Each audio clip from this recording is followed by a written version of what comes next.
Bonjour tout le monde. Cette semaine, on parle du top 10 des indicateurs de performance, des KPI, pour la gestion commerciale et l'analytique des ventes. Donc, j'espère que vous allez bien. Power Hebdo, c'est quoi? C'est une diffusion hebdomadaire où l'on parle de l'utilisation des données pour mieux vendre.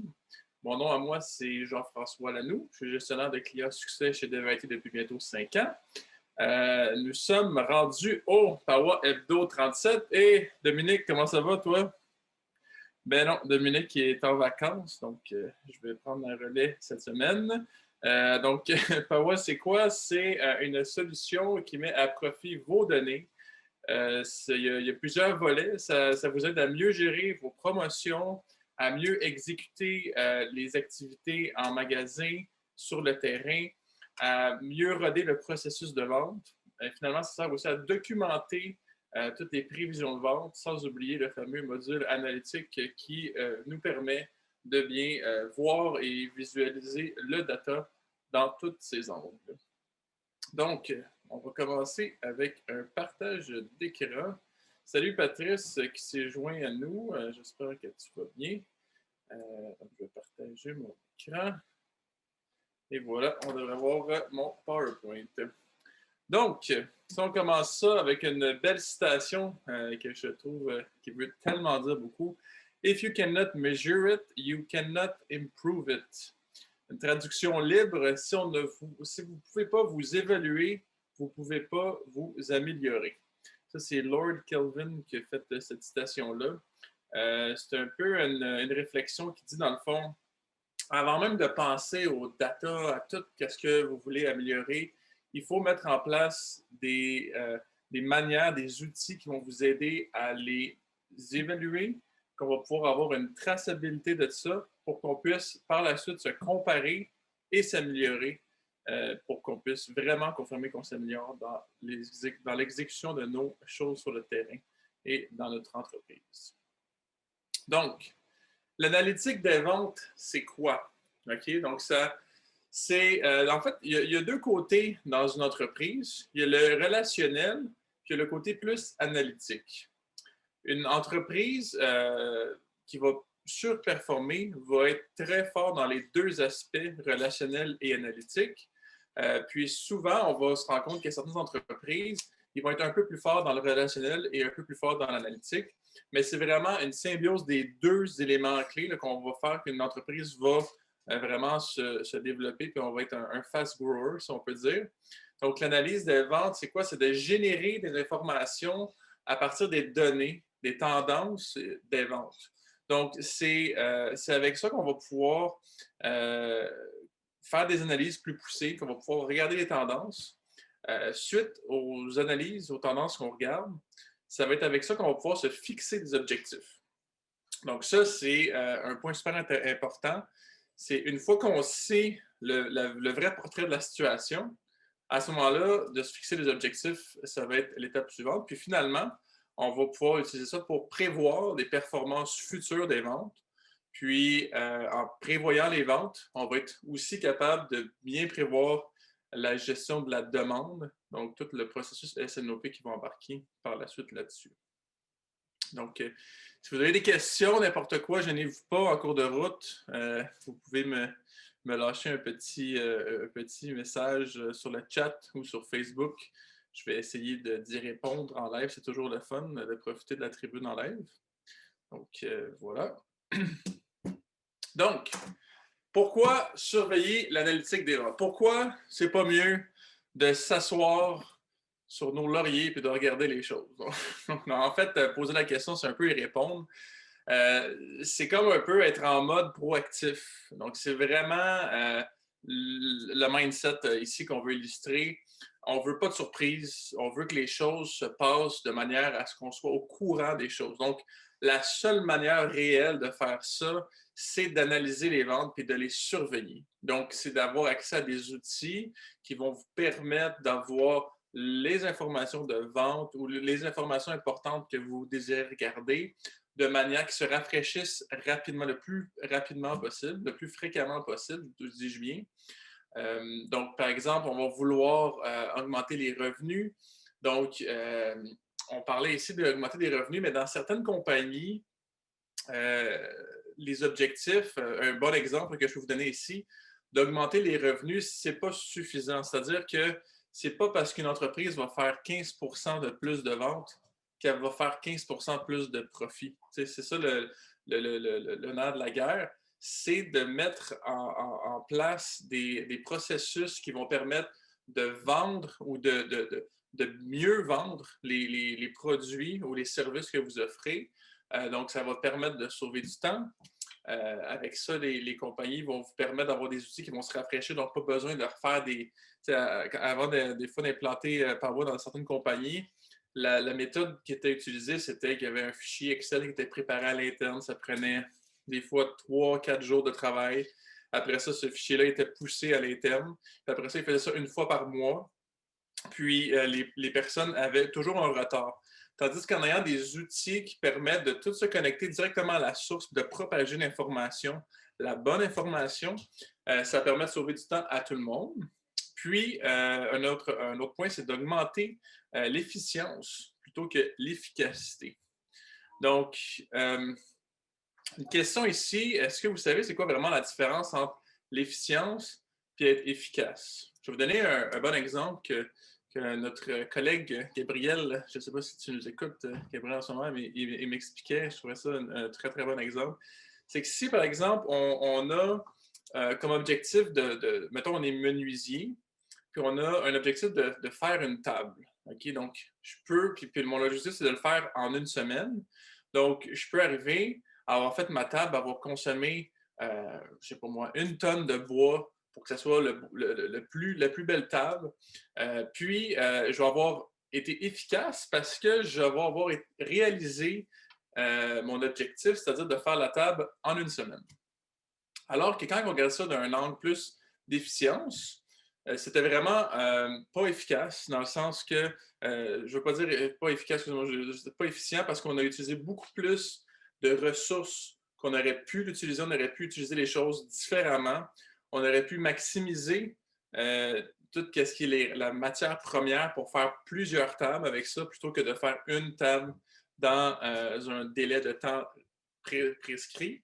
Donc, l'objectif ici, c'est vraiment d'avoir des outils ou des processus qui vont vous aider à identifier les éléments qu'on veut pousser, les éléments qui sont les plus rentables pour l'entreprise, puis toujours d'un point de vue qu'on va pouvoir s'adapter avec les différents facteurs qui se passent sur le marché. Et le dernier point, et non le moindre, ça va nous permettre d'identifier des nouvelles opportunités. Donc, un exemple, là, on est encore dans le COVID, malheureusement, mais on voit quand même la lumière au bout du tunnel avec tous les vaccins qui s'en viennent et tout. Mais une chose qui est importante, c'était d'être vraiment en mode agilité. Donc, c'était de regarder le data, les informations qui se promenaient soit sur l'industrie ou dans votre entreprise. Puis c'était de regarder comment mon entreprise peut s'adapter à la nouvelle réalité ou comment je peux m'adapter à une réalité. Donc, ce n'est pas nécessairement le COVID, c'est vraiment de regarder, par exemple, il y a un phénomène qui se passe, ça a une atteinte sur ma production. Par exemple, j'ai une usine qui est prise en feu. Il y a certains produits que je ne peux plus avoir. Donc, je ne vais pas mettre une promotion sur ces produits-là. Je vais mettre une promotion sur d'autres produits. Je vais essayer de déplacer les ventes ailleurs. Donc, c'est vraiment dans cette optique-là qu'on va pouvoir vraiment tout balancer puis faire des transferts ou, dans certains cas, si on a une surinventaire d'un produit, si on veut liquider certains produits, bien, c'est d'en ayant l'information et de faire une promotion là-dessus que ça va nous aider à diminuer la quantité des stocks en magasin. Donc, j'espère que vous m'entendez bien. Je vais juste prendre une petite gorgée d'eau. Merci. C'est pas. C'est le fun d'être deux pour prendre des petites pauses de gorgée d'eau. Donc, un autre point ici, l'analyse des ventes, performance de l'entreprise. Donc, McKinsey, c'est une firme très connue là, qui font des super de bons sondages et des analyses de données. Ils ont démontré une relation directe entre la performance des organisations quand on parle de l'utilisation des données analytiques des ventes et la croissance. Donc, on voit ici 3 plantes qu'on va faire une corrélation avec la dite étude. Donc, à gauche, on a les fast growers, donc les entreprises qui vont croître de manière très rapide. On a les slow growers, puis on a la moyenne, la dernière plante à droite. Donc, ça l'illustre vraiment bien. L'étude, c'est que, qu'est-ce qu'on dit ici, c'est que dans 53%, c'est le fast grower qui utilise l'analyse de données versus 37% les slow growers qui utilisent l'analyse de données. Donc, qu'est-ce que ça veut dire? C'est que on peut faire une corrélation directe entre une entreprise qui va bien utiliser l'analytique et une entreprise qui va moins l'utiliser. On voit clairement une grosse différence dans l'étude. C'est une étude qui a été réalisée en 2015 auprès de 1013 entreprises. C'est vraiment une étude super intéressante. Là. On va mettre le lien là, dans le Facebook par la suite. Mais tout ça pour vous dire que qu'est-ce qui qualifie un fast grower? C'est une entreprise qui va faire 6% de plus ou plus que la moyenne de l'industrie. Donc, par exemple, si la moyenne de l'industrie fait 1 million de dollars de ventes par mois, donc on va s'attendre à faire 1 million 60 000 et plus pour le fast grower. Puis, à l'inverse, le slow grower, c'est ceux qui vont faire moins de 5% par année. Puis, l'overall, la moyenne, ben, c'est tout le reste. Donc, c'est vraiment là-dessus, c'est super intéressant. C'est des facteurs qui sont tellement importants de bien analyser les données, de bien prendre des décisions. C'est vraiment avec ça que vous allez pouvoir vous ouvrir les yeux puis faire une différence avec la compétition. Donc, est-ce que les données sont suffisantes à une super croissance? La réponse est non. C'est pas juste ça. C'est plus que ça. Donc, une fois qu'on a les données qui sont à notre disposition, il faut faire quelque chose avec, il faut la rendre disponible, il faut l'utiliser. On va la mettre dans un outil. Donc, un outil, par exemple, nous, Power, c'est un outil qui va vous permettre de vraiment bien prendre les données, de les mettre dans des tableaux de bord, d'identifier des choses que vous voulez vraiment mettre en avant-plan. On va regarder aussi un peu plus tard dans la prochaine slide les top 10 KPI à regarder. Mais c'est vraiment avec un outil qu'on va être capable de propager l'information, de vraiment utiliser l'information et maximiser les actions qui vont être faites par rapport à ça. Donc, une fois qu'on a l'outil, qu'est-ce qu'on veut faire avec l'outil? On va mettre des processus en place. Donc, ça, dans le fond, le processus, vous savez un peu c'est quoi? Ça va impliquer de qui fait quoi. Donc, comment et quand la communication entre les différentes parties et aussi doit être faite lorsque les objectifs ne sont pas atteints. Donc, ça, c'est super important. On va avoir des données qui vont nous permettre de voir c'est quoi qu'on vend, combien qu'on vend, dans quelle région, etc. On va avoir les outils pour nous permettre de donner accès aux bonnes données aux bonnes personnes, de pouvoir se comparer entre eux, entre l'année d'avant, entre les différentes régions. Et finalement, on va mettre des objectifs, des processus pour s'assurer que l'information soit bien utilisée. Et finalement, ça va être la gestion du changement. Donc ça, c'est vraiment la totale. Il faut absolument se rendre là. C'est qu'avec la gestion du changement, on va être capable de faire de pivoter rapidement pour s'adapter à la nouvelle réalité. Vous savez, comme moi, les ventes, c'est toujours quelque chose qui s'adapte. On ne peut jamais vraiment s'asseoir. Il faut toujours s'adapter au marché. Donc, avec une gestion du changement efficace, avec une équipe qui va être capable de bien gérer le changement, ça va vraiment faire une différence. Donc, j'espère que cette slide-là a été claire pour vous. Donc, on est rendu au bout le plus intéressant, le top 10 des meilleurs KPI de vente selon Power. Donc, numéro 1, les ventes versus les objectifs de vente. Donc ça, c'est assez simple.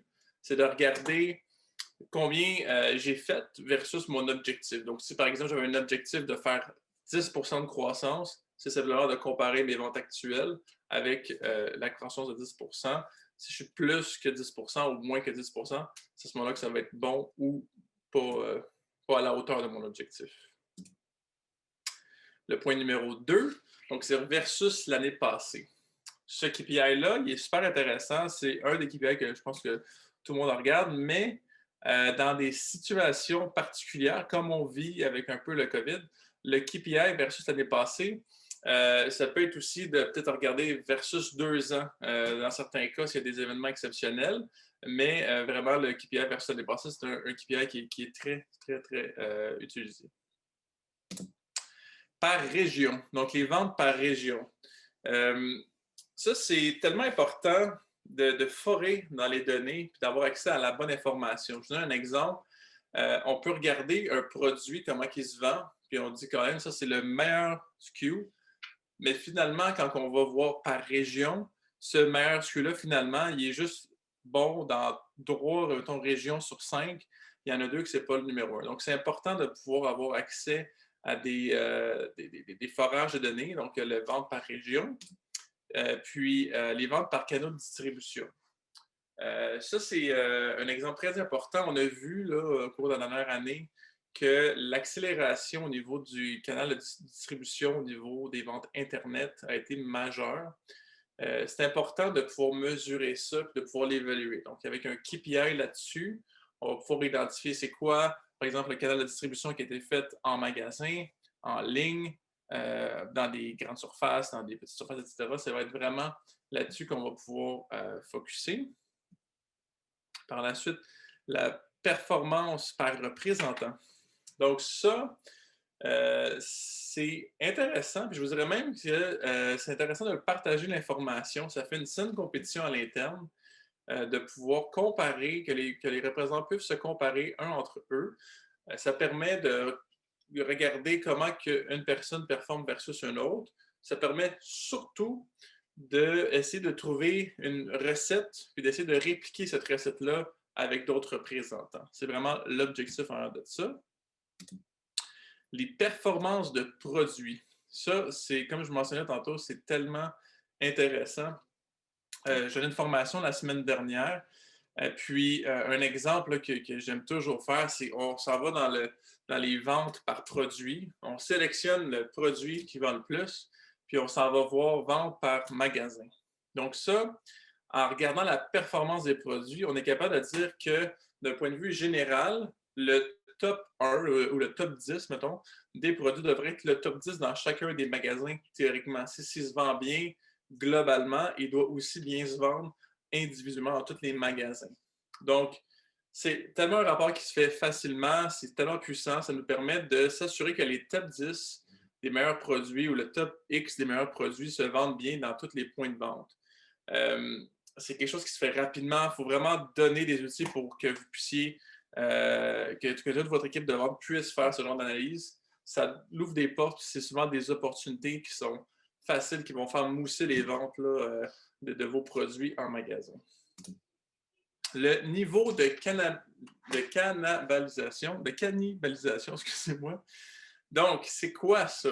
Donc, on veut mesurer si l'incorporation de nouveaux produits n'est pas en train de faire la cannibalisation des autres produits existants. Donc, ça, c'est important d'avoir un ratio de ça.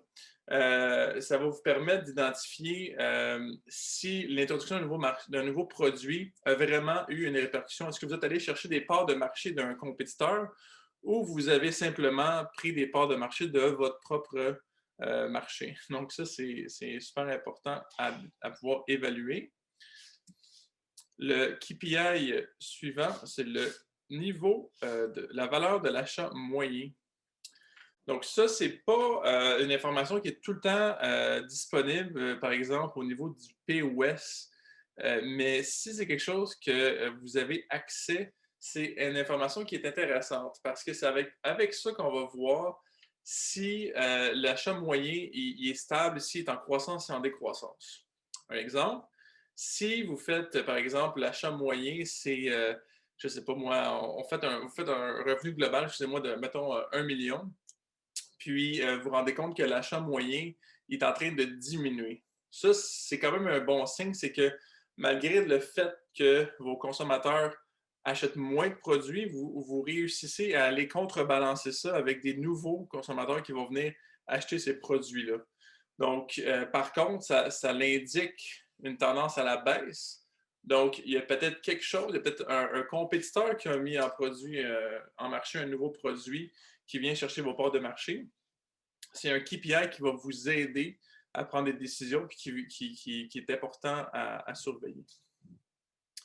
Le KPI numéro 9, le taux de conversion, donc les leads en anglais, les prospects versus les clients. Donc, combien de pourcentage de personnes qui étaient qualifiées à acheter mon produit versus combien ont réellement acheté mon produit. Ça, c'est tellement important. C'est pas toujours facile d'avoir l'information dans différents canaux de distribution. Par contre, sur le web, c'est quelque chose qui est vraiment facile à avoir. Donc, exemple, là, un taux de conversion, c'est si quelqu'un rentre sur le site web, ben, automatiquement, c'est un lead. Donc, ça, on va pouvoir déterminer c'est quoi le pourcentage de conversion qui s'est fait par rapport à ça. Donc, si par exemple, il y a 100 personnes qui sont venues sur mon site web, puis il y a 5 personnes seulement dans ces 100 personnes-là qui ont acheté, à ce moment-là, mon taux de conversion est de 5 Donc, c'est très simple. Puis ça va vous permettre aussi d'évaluer s'il y a des choses à améliorer. Tu sais, un exemple concret, un site web, un bon site web là, va faire du peut-être 1,5-2% de conversion, alors que si on est capable d'optimiser le site web, de vraiment s'assurer à ce que l'information soit claire, qu'il n'y ait pas d'hésitation, qu'on puisse facilement ajouter des produits au panier puis les payer. À ce moment-là, on va être capable d'augmenter le taux de conversion. Puis juste en faisant ça, on peut se retrouver avec un chiffre d'affaires qui va être 2-3 fois plus élevé sur un site Internet. Finalement, le KPI numéro 10, les vendus versus committed. Donc, ça, c'est une métrique qui est super intéressante. C'est quelque chose qu'on a dans Power. On peut voir aussi dans le forecasting, notre module forecasting, ce genre de KPI-là. Ça va vous permettre de vraiment montrer la capacité de vente actuelle, réelle, versus ce qui avait été planifié au courant du mois. Donc, c'est vraiment ces KPI-là. Donc, en conclusion, l'analytique de vente, c'est quoi? C'est d'augmenter les performances, c'est d'optimiser les activités de vente, de prendre des mesures et finalement avoir un tableau de bord. Donc, si je mets ça un peu dans d'autres mots, donc augmenter les performances, ça va être vraiment en vendant mieux. Donc, en regardant avec des outils, par exemple analytique, on va être capable de vraiment faire une analyse profonde des données, de toutes les pivoter d'un bord puis de l'autre. On va pouvoir faire des tableaux de bord, donc le dernier point qui va vraiment mettre en lumière ces KPI-là. C'est d'optimiser les activités de vente. Donc, une fois qu'on a eu l'information, une fois qu'elle est affichée, une fois qu'on voit qu'il y a quelque chose qui se passe sur le marché, on peut prendre action. Donc, on va faire, par exemple, des surveys avec un module CRM qui va permettre de dire à votre équipe, par exemple, on va focuser sur certains produits ou on va prendre en photo certains produits d'un compétiteur pour avoir une idée de pourcentage de marché qu'ils prennent ou le pourcentage de place qu'ils prennent dans les magasins. Puis finalement, on va s'assurer que les mesures sont prises, on va s'assurer que l'équipe de vente exécute le travail sur le terrain. Et finalement, on constate si les efforts qu'on a faits, ils ont une répercussion dans l'analytique. Donc, c'est vraiment une boucle, ça tourne. C'est vraiment avec des outils qui vont pouvoir vraiment vous aider à faire la lumière sur les différentes informations sur Internet. Donc, je vous invite à communiquer avec nous si vous avez plus de questions. C'est toujours un grand plaisir de faire le Power Hebdo. Ça fait déjà le numéro 37 qu'on est rendu, donc c'est vraiment, ça passe tellement vite. Mais écoutez, je vous remercie énormément pour votre temps. Je suis toujours content de vous revoir et je vous dis à la semaine prochaine, tout le monde. Merci beaucoup. À bientôt.